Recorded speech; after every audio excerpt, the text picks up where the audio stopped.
Welcome my YouTube channel Kanhaiya classes. जी हाँ, इस वीडियो में हम आपको बताएंगे कि आप विलियन जो चैप्टर है, इस चैप्टर के सभी महत्वपूर्ण सूत्र हम आपको इस वीडियो में बताएंगे और इसके बाद हम एक अगला और वीडियो बनाएंगे जिसमें जितने भी सूत्र हम आपको इस वीडियो में समझाएंगे, सभी सूत्रों पे हम आपको न्यूमेरिकल लगाकर भी बताएंगे। तो इस वीडियो में हम आपको विलियन पार्ट के जितने भी सूत्र हैं, सभी सूत्र आपको हम बताएंगे। तो सबसे पहले है मूलरता। मूलरता को कैपिटल एम से प्रदर्शित करते हैं। तो मूलरता का सूत्र होता है कैपिटल एम बराबर स्मॉल डब्ल्यू बटे एम गुणे वी लीटर में। मूलरता को कैपिटल एम से प्रदर्शित करते हैं। स्मॉल डब्ल्यू विलय के मोलों की संख्या, स्मॉल डब्ल्यू विलय के मोलों की संख्या, एम विलय के मोलों का अनुभार गुणे वी मतलब विलयन का आयतन लीटर में। जब विलयन का आयतन लीटर में दिया हो तब मूलरता निकालना हो तो आप सूत्र लगाएंगे कैपिटल एम बराबर स्मॉल डब्ल्यू बटे एम गुणे वी लीटर में। या जब विलयन का आयतन ml में दिया होगा तो आप सूत्र लगाएंगे कैपिटल M बराबर स्मॉल डब्ल्यू गुणे 1000 बटे m गुणे v ml में। तो यहाँ पर हमने आपको मूलरता के दो सूत्र बताए हैं। जब विलयन का आयतन लीटर में दिया होगा तो आप सूत्र लगाएंगे स्मॉल डब्ल्यू बटे m गुणे v लीटर में। या जब विलयन का आयतन ml में दिया होगा तब मूलरता निकालना है तो आप सूत्र लगाएंगे m बराबर स्मॉल डब्ल्यू गुणे 1000 बटे m गुणे v ml में। और मूलरता का मात्रक होता है मोल प्रति लीटर।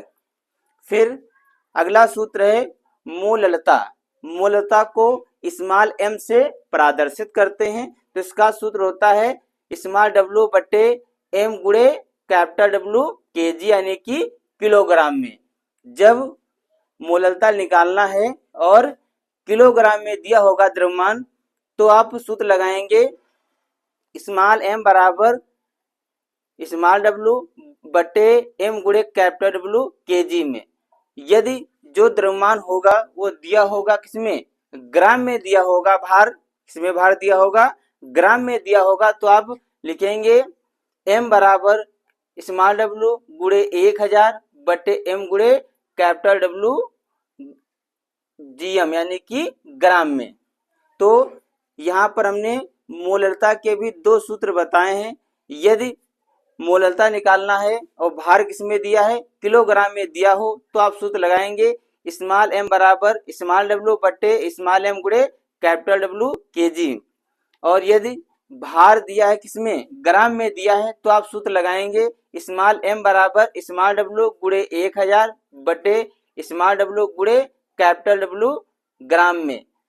और मूलरता का मात्रक होता है मोल प्रति केजी यानी कि मोल प्रति किलोग्राम। फिर अगला सूत्र है मोल प्रभाज या मोल अंश का। तो इसका सूत्र का मूल प्रभाज है तो सूत्र लगाएंगे एक्स ए बराबर कैपिटल एन बटे capital N plus small N. और विलय का मूल प्रभाज निकालेंगे तो लिखेंगे एक्स बराबर स्मॉल एन बटे capital N plus small N. और अगला एक सूत्र होता है जो X A plus X B है, इसका योग कितना होता है, 1। इसका भी, इस सूत्र का भी प्रयोग सवालों में किया जाता है। फिर अगला सूत्र है नॉर्मलता का। नॉर्मलता को हम n से प्रदर्शित करते हैं तो इसका सूत्र होता है स्मॉल डब्ल्यू बटे ई गुणे वी लीटर में। यानी कि जब नॉर्मलता निकालना हो और आयतन लीटर में दिया होगा तो आप सूत्र लगाएंगे n बराबर स्मॉल डब्ल्यू बटे ई गुणे वी यानी कि लीटर में। यदि नॉर्मलता पूछ रहा है और आयतन दिया है ml में तो सूत्र लगाएंगे n बराबर स्मॉल डब्ल्यू गुणे 1000 बटे ई गुणे वी ml यानी कि मिलीग्राम में। फिर अगला सूत्र है प्रासरण दाब। तो प्रासरण दाब को पाई से प्रदर्शित करते हैं तो पाई बराबर सूत्र होता है CRT। यानी कि जब आपको प्रासरण दाब निकालना हो तब आप सूत्र लगाएंगे पाई बराबर CRT, पाई यानी कि प्रासरण दाब को हम पाई से प्रदर्शित करते हैं। C क्या है? सांद्रता है। R क्या है? गैस स्थिरांक है। T क्या है? टेम्परेचर है यानी कि तापमान है। फिर अगला सूत्र है क्वथनांक में उन्नयन। तो क्वथनांक में उन्नयन इसको हम डेल्टा टीबी से प्रदर्शित करते हैं। तो इसका सूत्र होता है 1000 गुणे केबी गुणे स्मॉल डब्लू बटे एम गुणे कैपिटल डब्लू। तो डेल्टा टीबी क्या है? एक क्वथनांक में उन्नयन है, और केबी क्या है? मोलर उन्नयन स्थिरांक, यानी कि केबी क्या है? मोलर उन्नयन स्थिरांक।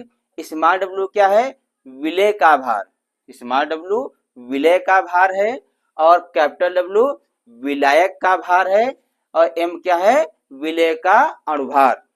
फिर अगला सूत्र है हिमांक में अवनमन, इससे हम डेल्टा टीएफ से प्रदर्शित करते हैं। तो इसका सूत्र होता है 1000 गुणे केएफ गुणे स्मॉल डब्लू बटे एम गुणे कैपिटल डब्लू। तो यहाँ पर भी जो केएफ है ये है मोलर अवनमन स्थिरांक, स्मॉल डब्लू विलय का भार, कैपिटल डब्लू विलायक का भार, एम मोल विलय का अणुभार। तो आप अगर देखेंगे क्वथनांक में उन्नयन और हिमांक में अवनमन दोनों सूत्रों में अगर आप देखेंगे बस थोड़ा सा अंतर है। यहाँ पर है केबी और यहाँ पर क्या है? केएफ।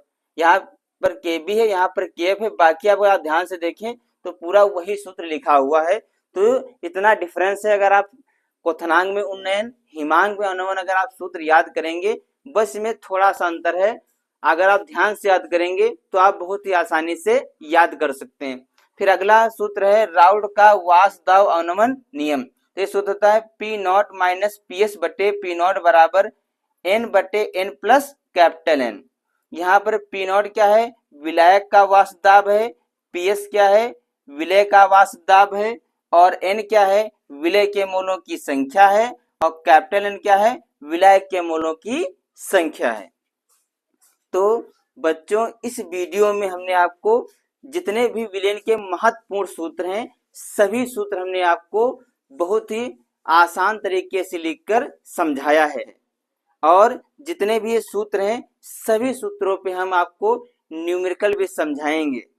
तो बच्चों आज के वीडियो में इतना ही, मिलते हैं अगले वीडियो में नए टॉपिक के साथ। तब तक के लिए जय हिंद, जय भारत।